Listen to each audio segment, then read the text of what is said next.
was making soup when she knocked on my door. Not a hard knock. Barely a knock at all, really. More like someone pressing their knuckles against the wood and hoping I wouldn't answer.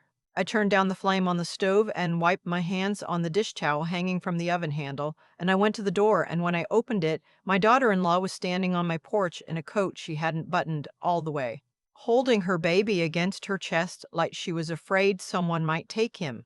It was a Tuesday in November, cold enough that the hydrangeas I hadn't cut back were brown and bent at the stems. She had driven 40 minutes from her house to mine, and she had not called first, and her eyes were swollen in the way that happens after a long time of crying, not the fresh kind. I said, "Lily."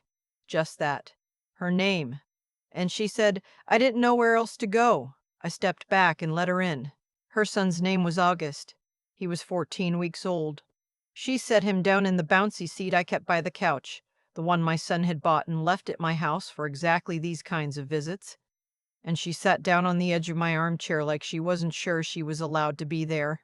I brought her tea she didn't ask for, and I sat across from her and I waited. I have learned over 63 years that the worst thing you can do when someone is trying to find their words is fill the silence for them. She stared at her hands for a long moment. Then she said, "Your daughter came by the house this morning." I kept my face still. I said, "Okay."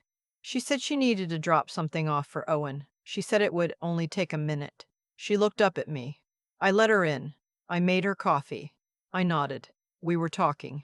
It was fine at first. She was asking about August, about how I was sleeping, about whether Owen and I had figured out the child care situation. She paused, and then she just changed, like a switch. She pressed her fingers against her mouth for a moment. She said I had no idea what I'd gotten myself into. She said Owen was different before me. She said, her voice caught. She said I was never really going to be part of this family, that I could have as many babies as I wanted, and it wasn't going to make me one of us. The room was quiet except for August making small sounds in the bouncy seat. I said, "She said that to you in your own home?" "Yes, while you were holding your son. He was right there." Her voice broke on the last word. "He was right there, and she said it anyway." I looked at my grandson. He had Owen's ears and Lily's mouth, and he had no idea that any of this was happening, and something moved through me that I have felt before, a long time ago, in a situation I had hoped never to repeat. A kind of cold settling, like water going still. I said, "How long has this been going on?" She looked at me. I said, "Lily, I need you to tell me. How long?" She was quiet for a moment. Then she said, "Since before the wedding." My daughter's name is Trina. She is 34 years old, and she has my first husband's eyes and my mother's stubbornness, and she has always believed, in the way that certain people believe things without examining them, that she was the center of something, our family specifically, the arrangement of it, the way it functioned and who mattered most within it. When Owen was born, she was 2 years old and she handled it the way 2-year-olds handle things, which is to say badly, and then eventually fine. When Owen got into college, and she didn't, not the first year, she handled it the way she handled most things that didn't go her way, which is to say, she found a reason that wasn't about her. She has always been good at that, finding reasons. When Owen brought Lily home 4 years ago, I liked her immediately. She was quiet in the way that careful people are quiet. She asked questions and listened to the answers. She brought a pie to that first dinner from a bakery in her neighborhood, and when I said I liked it, she wrote down the name of the place on a piece of paper and gave it to me before she left. That is the kind of person she is. She pays attention. She remembers. Trina smiled at her all through dinner, and then called me the next morning and said, "She seems fine." Not nice, not warm, not good for Owen. Fine. Like Lily was a piece of furniture that had passed a basic inspection. I should have said something then. I have thought about that a lot in the months since all of this happened. I should have said, "She is not fine, she is wonderful, and I need you to mean it when you say it." But I let it go because I told myself it was early days. I told myself Trina would come around. She did not come around. She did not come around. After Lily told me everything, I asked her to stay for lunch. She didn't want to impose, she said, and I told her that she was not imposing, she was family.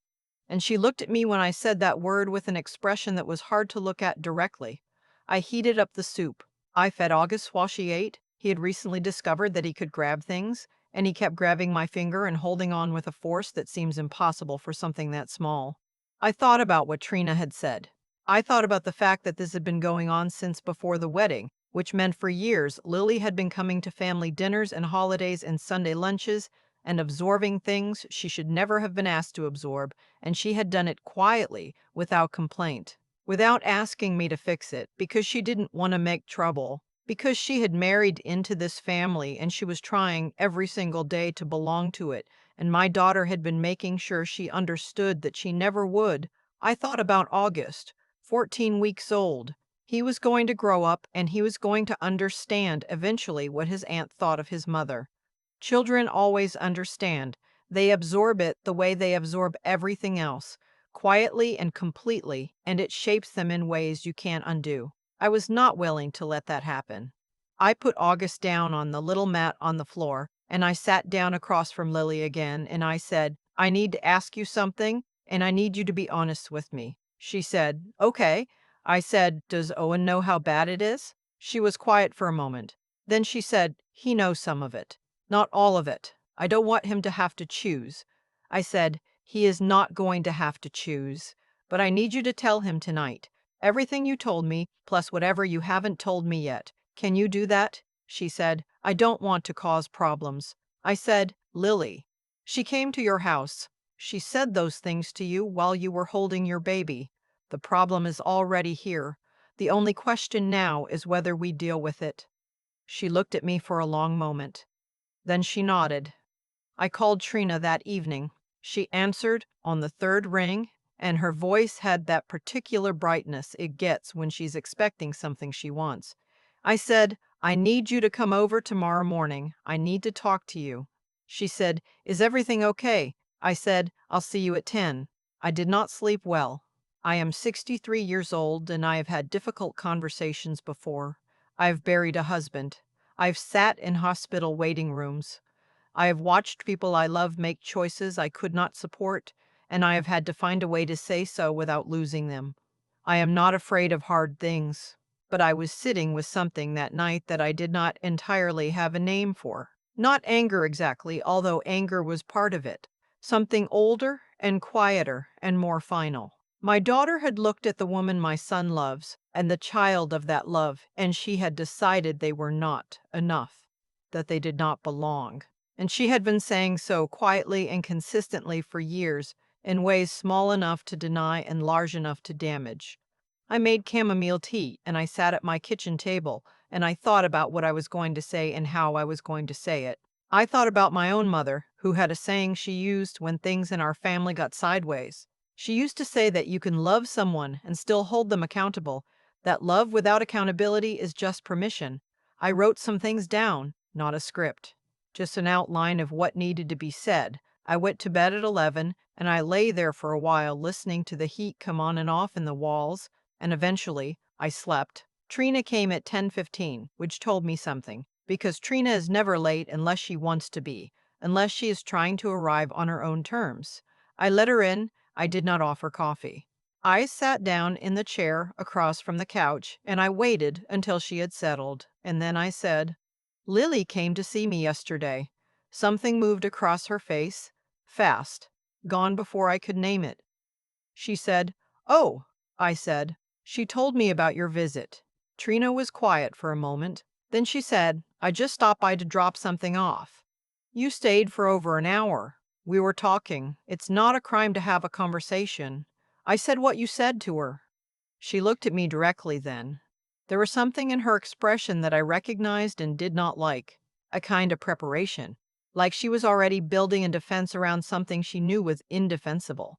She said, I was being honest. I was trying to help her manage her expectations. I said, Trina. Owen has always been Trina. I said it again, quieter. Do not explain this to me. Do not tell me what you were trying to do. I am telling you what you did. You went to that young woman's home, where she was alone with the 14-week-old baby, and you told her she was never going to be part of this family. That is what you did." She looked away. I said, "I need you to understand something, and I need you to really hear it, not just wait for me to finish." I paused. "Lily is Owen's wife. August is my grandson. They are this family. They are not visitors in it. They are not guests who can be asked to leave. They are the people I will spend the rest of my life showing up for, and I need you to decide right now, today, whether you are going to be someone who does the same." She said, "You're making this into something it isn't." "I have talked to Owen," I said. "He knows everything." That landed. I watched it land. She said, "You called him?" "He called me. Last night, after Lily talked to him, he was up until 1 in the morning on the phone with me." I said it evenly. "He is devastated, not at Lily, at you." She was quiet. I said, "I've made an appointment with a family therapist. Her name is Dr. Patricia Osei. She has availability on Thursday afternoons. I have already spoken to Owen and Lily, and they have agreed to attend. I would like you to attend as well." Trina stared at me. I said, "This is not optional if you want to remain part of this family's life. I want to be clear about that." She said, "You can't just." "I can." I said, "I am not punishing you. I am telling you what the path forward looks like. The path forward involves professional support and a sincere, substantive apology, not the kind you give to make something go away, the kind that actually acknowledges what happened. And if I don't?" I looked at her. My daughter, 34 years old, with my first husband's eyes. I had watched her come into the world, and I had held her, and I have loved her in the unthinking, total way that you love something before it has done anything to deserve it. I loved her still. That was not in question. I said, "If you choose not to, then you are choosing what comes with that. Holidays, birthdays, Sunday lunches. Those will happen without you until you are ready to take this seriously. I will not expose Lily and August to more of this. I will not ask them to sit at a table with someone who has made it her business to make Lily feel like she does not belong here." I let that sit. Then I said, "You do belong here. That is what I want you to understand. You belong here, and so does she, and there is enough of this family for both of you. But you have to be willing to act like it." Trina didn't say anything for a long time. I did not fill the silence. I let her sit in it the way it needed to be sat in. Finally, she said, "I didn't realize it was that bad." I said, "Yes, you did." Another long quiet. "Thursday," she said finally, very quietly. I said, "Thursday, 2 o'clock. I'll send you the address." She went to that first session. She went to the second one. By the third one, she had started actually talking instead of just sitting there with her arms crossed, which the therapist told me later was a significant shift for someone like Trina, who has spent most of her life treating vulnerability like an ambush. The apology came 6 weeks after that first conversation in my living room. It was not fast, and it was not easy, and it was not the kind of thing you could mistake for performance. Owen and Lily and I had dinner together on a Sunday, and Trina came, and before we sat down to eat, she asked Lily if they could have a few minutes, and they went and stood in the kitchen while Owen and I stayed in the living room and did not look at each other. I don't know exactly what was said. That was not mine to know. What I know is that when Lily came back into the room, her eyes were red, but her shoulders were different, lower, like something had been set down. And when Trina sat down at the table, she looked smaller in a way that had nothing to do with defeat, and everything to do with having finally told the truth about something she had been carrying for a long time. We had pot roast. Owen had made it, which he does every few months, an event he takes very seriously and that we all pretend to judge critically while eating considerably more than one serving. August sat in his high chair at the end of the table and ate small pieces of soft cured with the focused intensity of a person performing important work. At some point, Trina reached over and straightened the bib that had twisted around August's neck, just fixed it quietly without making anything of it. And I watched my grandson look up at his aunt and give her the enormous, uncomplicated smile that 14-week-olds grow into 4-month-olds, grow into babies who are starting to know the people in their lives and respond to them with their whole faces. Trina smiled back. I got up to get more water, and I stood at the kitchen sink for a moment, and I let out a long, slow breath. Things are not perfect. I want to say that because I think it matters to say it. Trina's still working through things in therapy, things that go back farther than Lily, farther than Owen's wedding, back to dynamics in our family that I had a hand in creating and that I have had to look at honestly in the past months, which has not been comfortable. There are sessions where I go to now. I drive to Dr. Osei's office on alternating Thursdays, and I sit in a small room with good lighting, and I say things I have not said to anyone. And I drive home afterward, and sometimes I sit in my car in my own driveway for a few minutes before I go inside. Owen and Lily bought a bigger house in March. 4 bedrooms. A yard with a mature oak tree that August is going to want to climb in approximately 3 years, which I have already begun mentally preparing for. I have a key to their house, and I use it on Tuesday and Thursday mornings when I come to watch August so Lily can go to her office job, which she went back to part-time in February.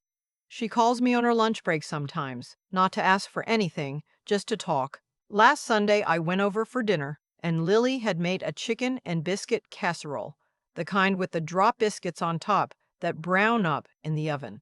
And she had put it in the middle of the table, still in the cast iron dish, and it was exactly the kind of meal that requires nothing from you except showing up, which is all any of us are ever really doing when it comes down to it. August fell asleep against my shoulder at the end of the evening while Owen and Lily were in the kitchen doing the dishes.